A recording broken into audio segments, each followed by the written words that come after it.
नमस्कार, मैं अशोक कुमार पांडे और स्वागत है आपका टीसीएच पर। दो खबरें एक साथ हैं और मजेदार खबरें हैं।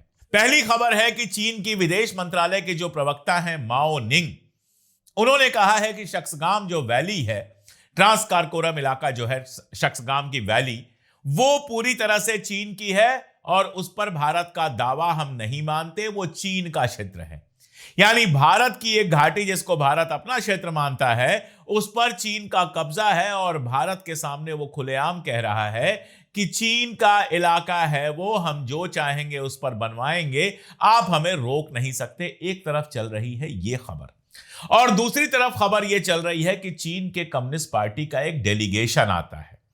अब चीन के सरकार का नहीं है, इस बात को याद रखिएगा, सरकार का डेलीगेशन नहीं है। यह अलग बात है कि वहां एक ही पार्टी है, कम्युनिस्ट पार्टी, और उसी पार्टी की सरकार है, लेकिन यह डेलीगेशन सरकारी नहीं है। यह कम्युनिस्ट पार्टी का डेलीगेशन है, कम्युनिस्ट पार्टी का प्रतिनिधिमंडल है चाइना की।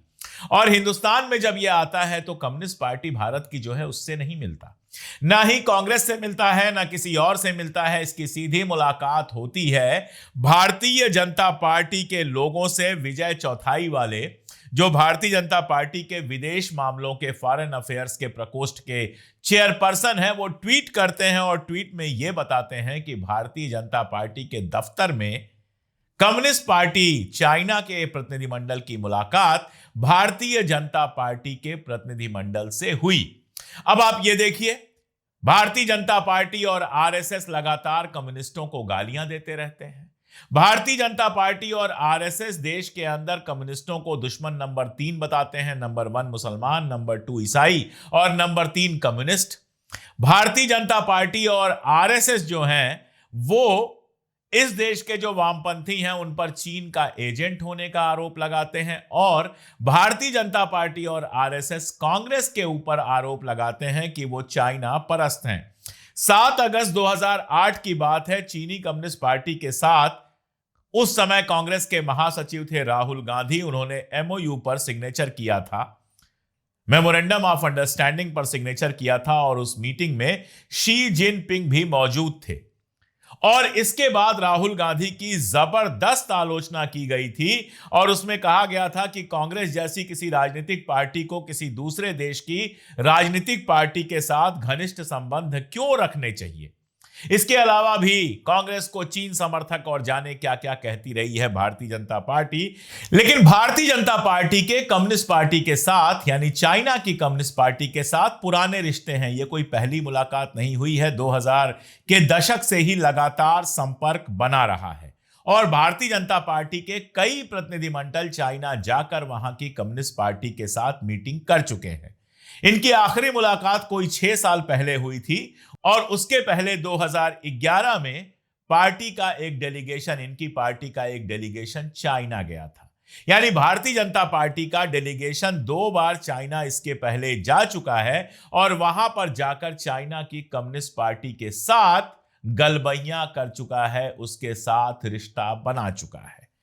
अब आप ये सोचिए कि भारतीय जनता पार्टी जो हिंदुत्व की बात करती है और कम्युनिस्ट पार्टी चाइना की, जिसकी चाइना पर तानाशाही है, जो ईश्वर को नहीं मानती है, नास्तिक है, जो पूरी तरह से भारतीय जनता पार्टी की विचारधारा से उलट है, दोनों के बीच रिश्ता क्या कहलाता है, मैं डिटेल में बताऊंगा इस रिश्ते की वजह और इस रिश्ते से क्या हासिल करती है भारतीय जनता पार्टी, वो भी मैं आपको बताऊंगा। लेकिन उसके पहले मैं आपको एक ट्वीट दिखाता हूं अहमद पटेल साहब का, और यह ट्वीट जो है 13 जून 2020 का है। इस ट्वीट में उन्होंने बताया है कि भारत का कौन सा प्रधानमंत्री कितनी बार चाइना गया है। पंडित नेहरू अपने जीवन में 1 बार चाइना गए थे। शास्त्री जी, इंदिरा जी और मुरारजी भाई कभी चाइना नहीं गए। राजीव गांधी, नरसिंहा राव 1 बार चाइना गए थे। देवगौड़ा, गुजराल कभी चाइना नहीं गए। वाजपेयी जी 1 बार चाइना गए थे। डॉक्टर मनमोहन सिंह 2 बार चाइना गए थे। लेकिन मोदी जी 2020 तक 9 बार चाइना जा चुके थे। 9 बार, 4 बार तो वो मुख्यमंत्री रहते हुए चाइना गए थे और 5 बार प्रधानमंत्री रहते हुए चाइना गए। इसके अलावा चाइना के राष्ट्रपति शी जिनपिंग जब भारत आए थे तो गुजरात में, अहमदाबाद में उनको झूला झुलाने वाला जो सीन है वो तो कोई भूल ही नहीं सकता। वो सीन तो सबको याद होगा अच्छी तरह से।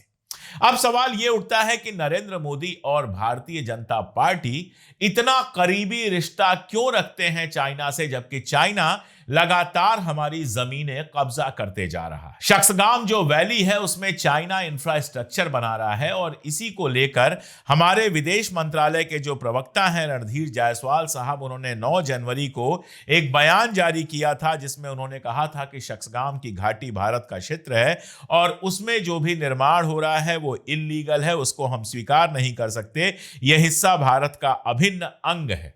लेकिन चाइना के विदेश मंत्रालय की प्रवक्ता ने आज रणधीर जायसवाल साहब की बात को पूरी तरह से पलट दिया और कहा वो हमारा इलाका है, हम जो चाहेंगे वहां बनवाएंगे, पाकिस्तान से हमको वो इलाका मिला है, हमारा समझौता हुआ है, भारत का इससे कोई लेना देना नहीं है। दरअसल पीओके को भारत में लाने की ये लोग घोषणाएं तो करते रहते हैं, लेकिन मैं अपनी किताब में भी और अलग से भी आपको कई बार बता चुका हूं, पीओके के 2 हिस्से हैं। एक हिस्सा वो नीचे मुजफ्फराबाद वाला है, तो दूसरा हिस्सा ऊपर है गिलगिट बाल्टिस्तान का, जो मूलतः भारत का ही होना चाहिए लेकिन जिस पर पाकिस्तान का कब्जा है। और उसी में ट्रांस कारकोरम की ये शक्सगाम वैली जो है, पाकिस्तान चाइना से जो समझौता हुआ था उस समझौते में चाइना के पास चली गई थी। तो लीगल क्लेम तो भारत का है, लेकिन चाइना भारत के लीगल क्लेम को स्वीकार नहीं करता। गलवान घाटी में जो कुछ हुआ वो आपको याद ही है, बताने की जरूरत नहीं है। उसके बाद जिस तरह से लद्दाख में ये आगे बढ़ते चले आ रहे हैं वो सब भी हमें पता है।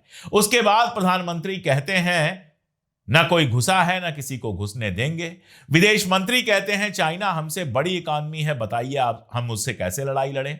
उसके बाद यह खबर आती है कि चाइना के ऊपर जो बैन लगाए गए थे वो हट रहे हैं और चाइना अब हमारे सरकारी ठेके सीधे ले पाएगा, सीधे सरकारी ठेकों में भागीदारी कर पाएगा। और उसके बाद खबर आती है कि वहां का प्रतिनिधिमंडल आकर भारतीय जनता पार्टी के दफ्तर में भारतीय जनता पार्टी से मिलता है।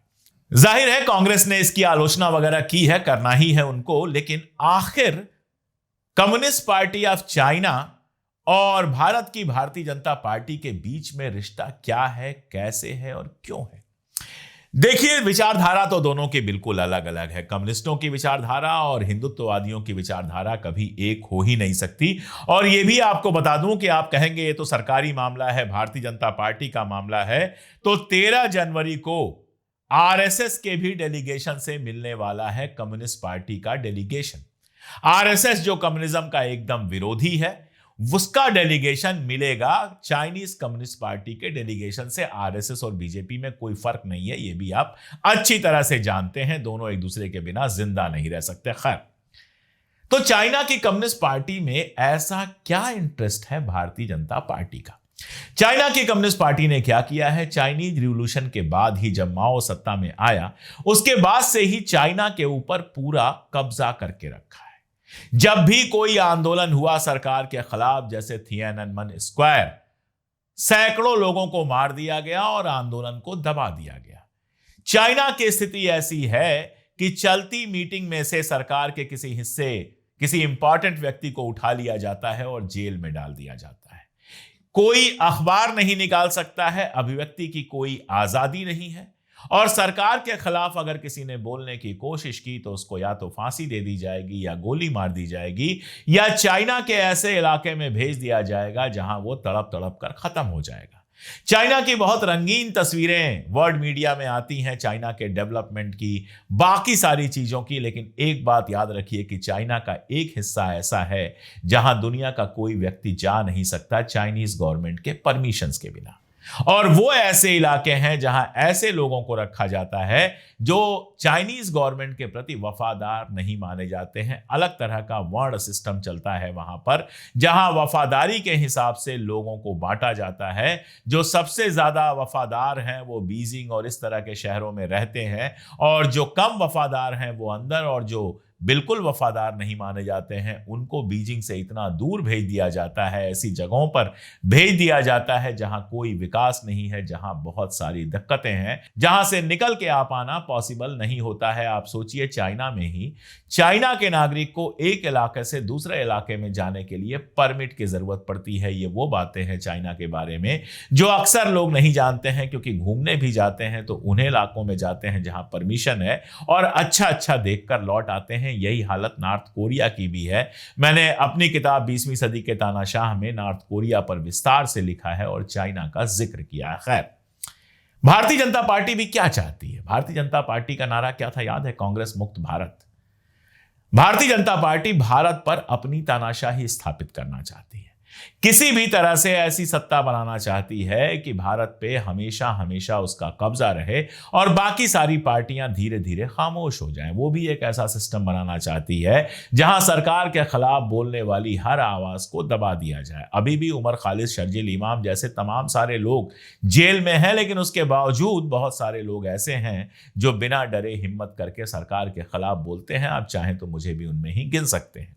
ऐसी सारी आवाजों को बंद करना चाहती है भारतीय जनता पार्टी, और एक लाइन में कहें तो भारत के अंदर तानाशाही जैसा माहौल क्रिएट करना चाहती है। मुझे लगता है कि भारतीय जनता पार्टी चाइना की कम्युनिस्ट पार्टी से यही लेसन लेने जाती है, यही सीखने जाती है, यही तकनीक आपस में एक दूसरे में शेयर होती है कि तानाशाही को कैसे स्थापित किया जाए और बनाए रखा जाए।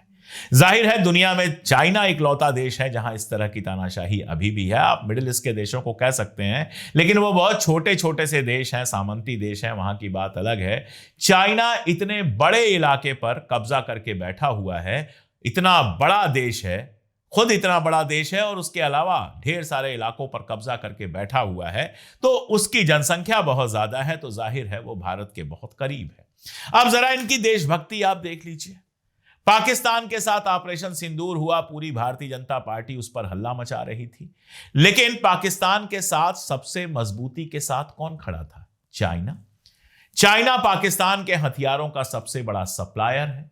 बलूचिस्तान में भारत और खासतौर पर बीजेपी से जुड़े हुए लोग मदद की बात करते हैं। बलूचिस्तान में सबसे ज्यादा फैक्ट्रियां लगाने का काम, सबसे ज्यादा लीज, वहां के जो खनिज पदार्थ हैं वो सब किसको लुटाए जा रहे हैं? चाइना को। तो पाकिस्तान के बिल्कुल गलबहियां डालकर चाइना बैठा है, ऑल वेदर फ्रेंड है, हर तरह से पाकिस्तान की मदद करता है। वो पाकिस्तान भारतीय जनता पार्टी का प्री कैसे हो गया? पाकिस्तान की टीवी पर किसी नेता का बयान चल जाए तो पूरी भारतीय जनता पार्टी और उसके आईटी सेल के ट्रॉल्स लग जाते हैं उसको पाकिस्तान परस्त घोषित करने में। लेकिन यहां भारतीय जनता पार्टी चाइना, जो पाकिस्तान का सबसे करीबी दोस्त है, उसकी कम्युनिस्ट पार्टी के साथ अपने दफ्तर में मीटिंग करती है, फोटो खिंचाती है, सोशल मीडिया पर लगाती है, और भारतीय जनता पार्टी चाहती है कि हम उसको देशभक्त कहें। अगर राहुल गांधी का चाइना की कम्युनिस्ट पार्टी से मिलना गलत था, जिसको लेकर इतना तमाशा मचाया गया, तो फिर भारतीय जनता पार्टी के नेताओं का चाइनीज कम्युनिस्ट पार्टी से लगातार मिलना, मैंने आपको बताया पहली बार मुलाकात नहीं हुई है। 2011 में भी एक डेलीगेशन गया था, अभी 6 साल पहले यानी 2020 में भी एक डेलीगेशन गया था, और अब चाइना का डेलीगेशन यहां पर आया है। जाहिर है डेलीगेशन तो 2-4-5 साल में एक बार ही मिल सकते हैं, लेकिन अंदरूनी संबंध बने होंगे, मेल होते होंगे, फोन होते होंगे, मैसेजेज होते होंगे, और चाइना की कम्युनिस्ट पार्टी से इनके करीबी रिश्ते बने होंगे। आखिर आरएसएस जैसा संगठन चाइना की कम्युनिस्ट पार्टी से क्यों मिल रहा है? और अगर मिल रहा है तो आप बताइए, आपसे पूछ रहा हूं मैं, क्यों यह सवाल नहीं पूछा जाना चाहिए कि चाइनीज कम्युनिस्ट पार्टी के साथ करीबी रिश्ता रखने वाले भारतीय जनता पार्टी के लोग, और 9 बार किसी भी प्रधानमंत्री से कई गुना ज्यादा चाइना की यात्रा करने वाले नरेंद्र मोदी, जो सीएम के रूप में भी चाइना जा चुके हैं, पीएम के रूप में भी चाइना जा चुके हैं, कुल मिलाकर 9 बार चाइना जो गए हैं, उनसे सवाल क्यों नहीं पूछे जाने चाहिए कि आप सबको चाइना परस्त होने, चाइना का एजेंट होने और क्या क्या होने की बात करते हैं, लेकिन खुद पाकिस्तान के सबसे करीबी दोस्त चाइना की कम्युनिस्ट पार्टी के साथ करीबी रिश्ता रखते हैं, चाइना की सरकार के साथ करीबी रिश्ता रखते हैं, तो फिर क्यों ना जनता पूछे कि यह रिश्ता क्या कहलाता है? क्यों ना जनता यह सवाल पूछे कि आपको देशभक्त कैसे कहा जाए? क्यों ना जनता यह सवाल पूछे कि अगर एक बार चाइनीज कम्युनिस्ट पार्टी से मिलने के लिए राहुल गांधी देशद्रोही हो जाते हैं, तो बार बार कम्युनिस्ट पार्टी से मिलने वाली Bharatiya Janata party double triple देशद्रोही क्यों नहीं होती है? ये सारे सवाल हैं, आप बताइएगा आपको क्या लगता है। कमेंट में जो भी लगे लिखिएगा जरूर।